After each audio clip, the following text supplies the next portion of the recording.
रविवार को गोपाष्टमी का पर्व समूचे ब्रजमंडल में धूमधाम के साथ मनाया गया।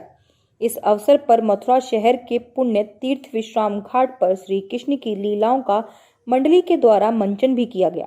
इस दौरान मंडली के कलाकारों ने भगवान श्री कृष्ण की विभिन्न लीलाओं का मंचन कर उपस्थित धर्म प्रेमी जनता को श्री कृष्ण की विभिन्न लीलाओं के विषय में जानकारी दी। वहीं आयोजन के समापन के अवसर पर श्री माथुर चतुर्वेद परिषद के पदाधिकारियों ने श्री कृष्ण एवं राधा रानी के स्वरूपों की आरती उतारकर आशीर्वाद प्राप्त किया। देखिए, आज गोपाष्टमी का पावन पर्व है और गोपाष्टमी के दिन भगवान ने गाय चराने की लीला की है।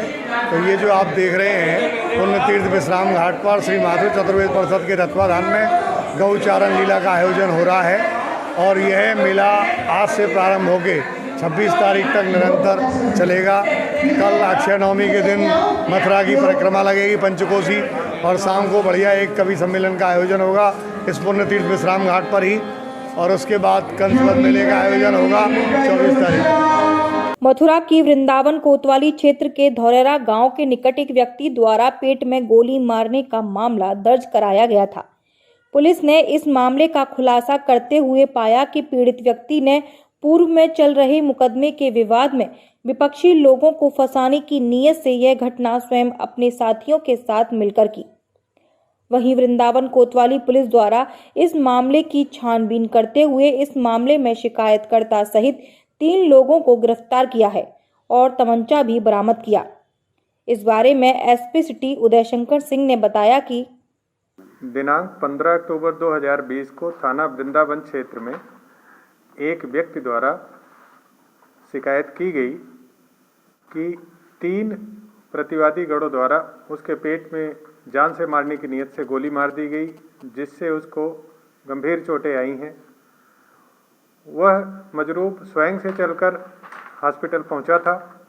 सूचना के तत्काल बाद पुलिस ने अभियोग पंजीकृत किया और घटना के समस्त पहलुओं की गहराई से छानबीन की तो पाया कि मजरूब व प्रतिवादीगण मूल रूप से थाना माठ क्षेत्र के रहने वाले थे और इनका आपस में जमीनी विवाद था। वहां पर आने का कोई खास औचित्य घटनास्थल पर पुलिस प्रथम दृष्टया नहीं पाई, तो पुलिस ने गहराई से छानबीन करना शुरू किया और छानबीन के उपरांत यह तथ्य प्रकाश में आया कि इस घटना के पूर्व प्रतिवादी गणों द्वारा इस घटना के मजरूब के विरुद्ध एक अभियोग थाना माठ क्षेत्र में पंजीकृत कराया गया था।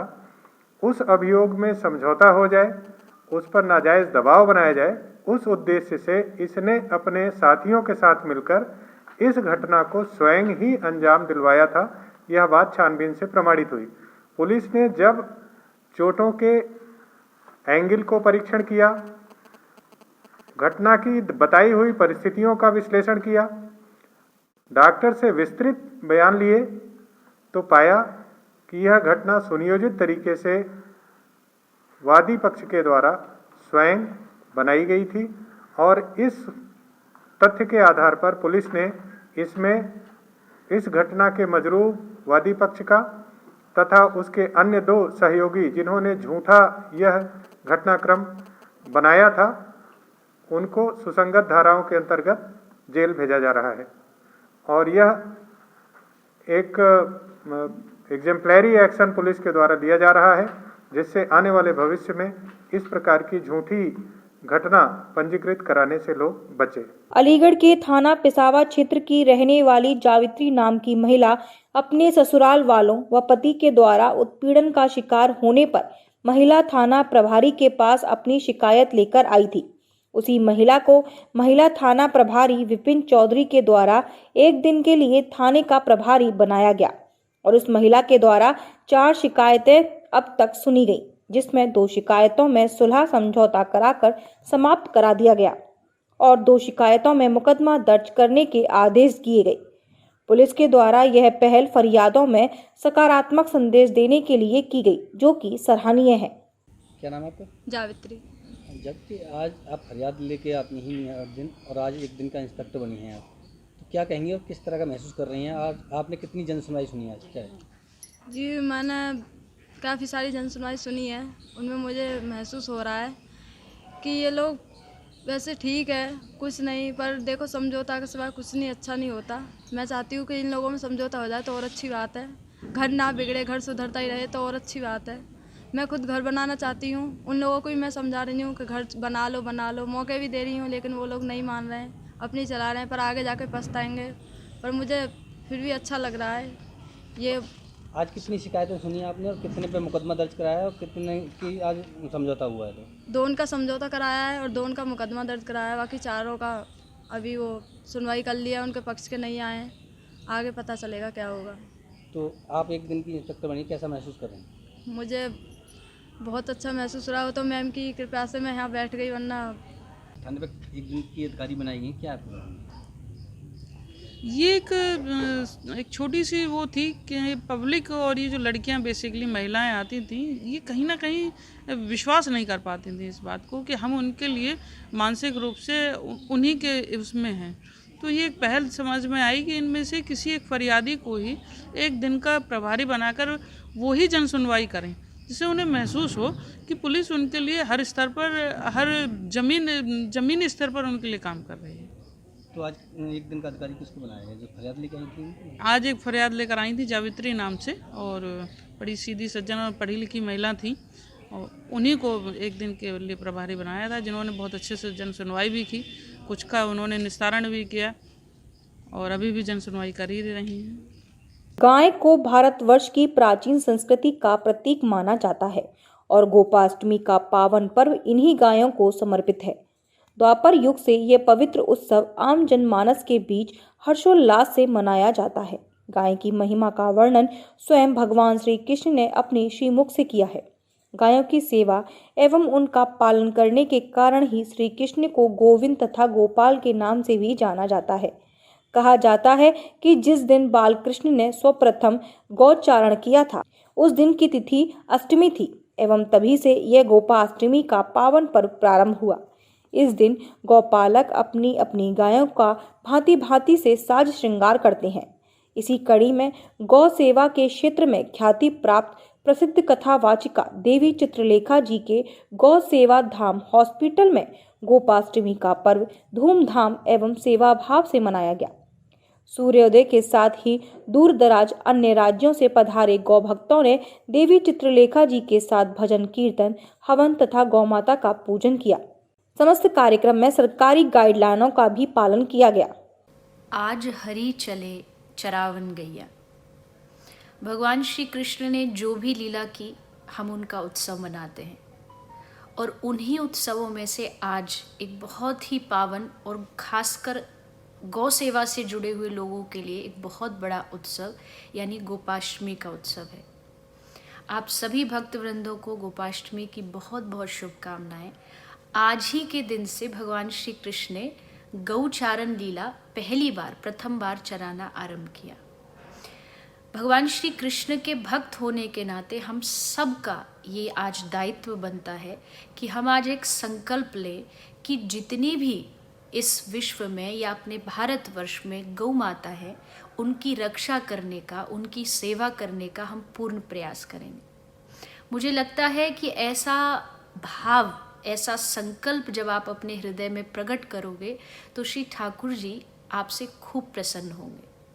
सभी गौ माताओं की रक्षा करें, साथ साथ जितने भी जीव इस भारत भूमि पर मर रहे हैं या असहाय हैं, लावारिस हैं, जितने भी गौ माताएं हैं या जो भी पशुधन है, उनकी रक्षा का संकल्प लें और अधिक से अधिक गौ माता की सेवा करें। आप सभी को गोपाष्टमी की हार्दिक शुभकामनाएं। जय श्री कृष्ण, जय गौ माता। प्रतिवर्ष श्री माथुर चतुर्वेद परिषद के द्वारा आयोजित 4 दिवसीय श्री कृष्ण महोत्सव कंसवध मेले का रविवार से विधिवत रूप से शुभारंभ हो गया।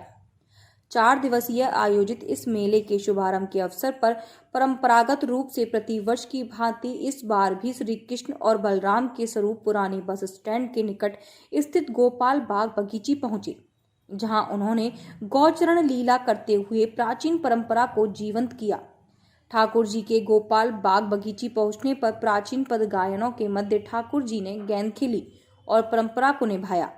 इस मौके पर बगीची के सेवायातों एवं धर्म प्रेमी जनता के द्वारा ठाकुर जी की आरती भी उतारी गई। के आनंद पर्व पर गोपाष्टमी की गोपाल बाग से सभी को शुभकामनाएं। बहुत बहुत विश्व में इस समय मारामारी चल रही है, उसके कारण मेला सूक्ष्म रूप में प्रशासनिक दिशा निर्देशों के महत्व को और गंभीरता को ध्यान में रखते हुए सूक्ष्मता से मनाया जा रहा है। सभी से हमने पहले ही ये निवेदन किया है कि जहाँ तक हो सके ऑनलाइन सोशल मीडिया के थ्रू जहाँ हमारा लाइव प्रसारण चल रहा है उसके माध्यम से मेले का आनंद लें। और ये परंपरागत मेला है, सैकड़ों वर्षों से चल रहा है। नंद बाबा के आज्ञा से कृष्ण बलदेव दोनों भाई गायों को साथ में लेकर और अपने सभी सखाओं को साथ में लेकर प्रथम बार गऊ चराने के लिए गोपाल बाग पर पधारते हैं। हर वर्ष की भांति ये मेला आज भी सुखदायी और सभी के आनंद से समर्पित हुआ है। सबको धन्यवाद। बोल कृष्ण बलदेव की जय। अलीगढ़ के थाना दिल्ली गेट इलाके में मजदूरी के पैसे मांगने गई मजदूर पर फैक्ट्री मालिकों ने हथियारों से हमला कर दिया। दरअसल दिल्ली गेट इलाके में रहने वाले शमशेर, जो कि एक फैक्ट्री में काम करते थे, पिछले कई दिनों का उनका पैसा बकाया था। जब शमशेर मजदूरी के पैसे मांगने गया तो मालिक ने पैसे देने से इनकार कर दिया, जिस पर आपस में कहासुनी हो गई। कहासुनी के बाद फैक्ट्री मालिक शाह आलम ने अपने परिजनों के साथ हथियार लेकर उनको मारने लगे। जब वह लोग अपनी जान बचाने के लिए वहां से भागे तो फैक्ट्री के मालिक ने तमंचे की पट से प्रहार कर दिया। इस पूरी घटना का सीसीटीवी फुटेज भी वायरल हो रहा है। वहीं जब पीड़ित पक्ष थाने में शिकायत दर्ज कराने गया तो पुलिस ने शिकायत दर्ज करने से मना कर दिया। अब परिजन पुलिस के अधिकारियों से न्याय की गुहार लगा रहे हैं। क्या नाम है और किस मामले को लेकर आए? जी, मेरा नाम गुलशेर है। मेरे साथ मारपीट हुई थी सर। वो लोग तमंचे के साथ आए थे सबरे। मैं अपने भाई को रोड पर बुलाने गया था, काम पर था। दोपहर लंच में आया था तो मैं अपने भाई को बुलाने गया। मैं चलो घर चलना है। इतनी देर में वो 20-25 जने आए। 5-6 जनों के हाथ में तमंचे थे, रिवॉल्वर थी। उन लोगों ने मुझे पकड़ लिया, मेरे भाई को पकड़ लिया और इतनी मार मारी, फायर खोली, चार बार फायर भी मारे उन्होंने मेरे ऊपर। उन्होंने मारते हुए मेरे पूरे तमाम खून पे लथपत्ता। ये वारदात सारी सीसीटीवी कैमरे में भी वारदात मौजूद है। और ये सब सर उन लोगों ने मुझे मारते हुए घर पे घसीटते हुए ले गए थे सर। जो इतना मारा था सर। और वजह क्या थी मारने पीटने की? वजह ये थी सर, मैं कारीगर था उन्हों का सर। उनके थोड़े से पैसे थे मेरे ऊपर 7,000 रुपये। तो मैंने उन्होंने ये कहा था सर 15 तारीख को ले लेना भाई साहब अपने पैसे। तो 15 तारीख के बीच में वो दीपावली पड़ गई। मैंने सर 2 दिन और रुक जा, 2 दिन बाद पैसे ले लेना। मेरे भाई की जिम्मेदारी थी। मेरे भाई को उनने बुला के इनने ये कहा कि सर 2 दिन बाद आप अपने पैसे ले लेना। आपके साथ पैसों को लेकर लेन-देन को लेकर मारपीट करने? जी सर। और मेरे भाई को बुला के फिर उन्होंने कहा इसको लेकर पुलिस में सूचना दी तो पुलिस ने क्या कार्रवाई की है? सर पुलिस ने कोई कार्रवाई नहीं की सर। कार्रवाई करी थी लेकिन सीसीटीवी कैमरे देखते ही उन्होंने कार्रवाई करना शुरू कर दिया सर। उन लोगों ने मुझे मार के वो अपने घर ले गए। घर ले जाने कार्रवाई क्या करी? कौन सी धारा में मुकदमा हुआ सर? 151 में धारा में मुकदमा दर्ज हुआ। अभी जीडी पे मुकदमा ही नहीं चढ़ा। चोट कहाँ आई है आपके? सर मेरे 3 जगह चोट आई है। तुम्हें किस को पीटा है? जी सर मेरे और मेरे भाई को। आज कहाँ पर आए हुए हो आप लोग? सर आज जो हम यहाँ पर आए सिटी के यहाँ पर। तो क्या मुलाकात हुई? साहब से क्या आश्वासन दिया? सर ये कह रहे हैं कि हाँ तुम्हारा मुकदमा चढ़ेगा। कौन है, क्या नाम है उसका? उनका नाम है, जिन लोगों के हाथ में तमंचा लग रहा है वो कौन लोग हैं? सर उनका नाम साहिलम था, एक आरिफ था और एक जफर था।